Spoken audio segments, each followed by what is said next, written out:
Alam nyo, may isang kwento na halos lahat sa atin pamilyar na pamilyar na. Yung kwento tungkol sa isang di matitinag na tapang. Pero teka, paano kung yung pinakaimportanteng aral nito, yun pala yung laging nakakalusot sa atin? Samahan niyo ako at silipin natin ang isang mas makapangyarihan at mas totoong mensahe na nagtatago sa likod nito. David laban kay Goliath. Pagkarinig pa lang natin, alam na agad, di ba? Yung maliit na pastol kontra sa higanteng mandirigma. Ito na siguro yung pinaka-classic na underdog story. Isang kwento na hanggang ngayon nagpapakita sa atin na kahit ang imposible, pwedeng maging posible.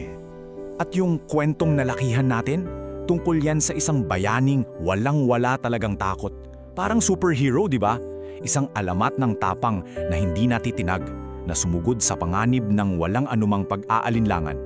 Pero, heto na. Ito yung tanong na pwedeng magbago sa pananaw natin. Paano kung sa likod ng lahat ng yun, natakot din pala siya? Paano kung deep inside, nanginginig din pala yung mga tuhod niya? Okay, so bago tayo lumalim dyan, balikan muna natin saglit yung hero na kilala nating lahat. Yung classic version, yung kwento tungkol sa isang halos perpektong pananampalataya at walang kapantay na tapang. Alam nyo na yan, simple lang ang mga piraso ng kwento. May isang batang pastol, isang higanting kalaban, tapos isang bato lang ang dala. Ang resulta, boom! Isang legendary victory! Yan yung kwentong paulit-ulit nating naririnig, yung picture-perfect, fearless hero. Sige, ngayon, dito na tayo sa mas malalim na usapan. Kasi, baka sa sobrang focus natin sa pagiging fearless niya, mayroon tayong namimiss. Isang mas mahalaga at mas makataong aral na nakatago sa kwento. Game, isipin nyo to. Paano kung yung pinakasikat na kwento ng walang takot sa Biblia ay hindi pala talaga tungkol sa pagiging walang takot? Mind-blowing, di ba? Kasi kung ganong, parang kailangan nating i-rethink lahat ng akala nating alam tungkol sa courage. At dito, nagiging personal ang usapan. Kasi, let's be real, lahat tayo may sarili tayong Goliath, di ba? Lahat tayo may hinaharap na mga higante sa buhay. At prangkahan lang, kapag tayo na yung nasa sitwasyon, nako, hindi yan parang action movie. Madalas, yung pagharap sa sarili nating mga higante, nakaka-overwhelm, nakakatakot. Minsan, hindi ka na talaga makagalaw sa takot.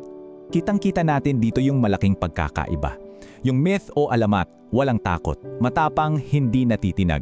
Tapos yung reality na madalas nating maranasan, nakakalula, walang kasiguraduhan, nakaka-paralyze. So, tanong ko sa inyo, alin dyan ang mas tumatama sa'yo? Dito na natin makikita ang isang ibang klase ng lakas. Hindi yung lakas na tinatanggal ang takot, kundi yung lakas na kayang kumilos kahit na andun pa rin yung takot. Kaya ang tanong ngayon, kung posibleng ang natakot si David, paano? Paano niya nagawang sumulong ta rin? Anong ginawa niya para harapin yung higanteng yun kahit takot siya? Well, baka ito na yon, yung tinatawag na courage to tremble o yung lakas ng loob na manginig. Dalawang simpleng hakbang lang. Una, inamin niya sa sarili niya na, oo, takot ako. Hindi niya tinago, hindi niya pinigilan. Pangalawa, kahit nanginginig, sumugod pa rin siya. So ito na yung pinaka-takeaway natin guys.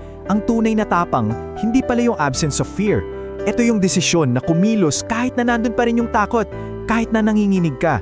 At yung ganong klaseng tapang, abot kamay nating lahat yan. And this is where it gets really personal.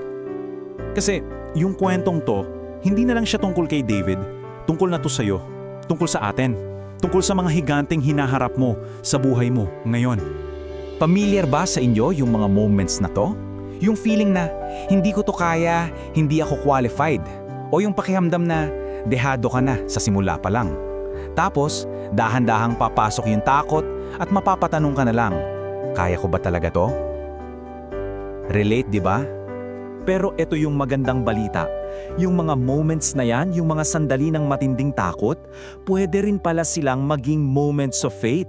Yan yung mga pagkakataon na napipilitan tayong kumapit sa isang bagay na mas malaki pa sa atin.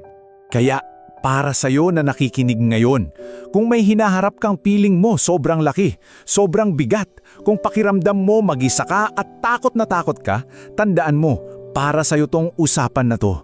So, iiwan ko kayo sa huling tanong na to. Paano kung yung takot na nararamdaman mo ngayon ay hindi pala isang pader na kailangan mong tibagin? Paano kung isa pala itong imbitasyon? Isang paanyaya para madiskubre mo yung lakas na matagal nang nasa loob mo.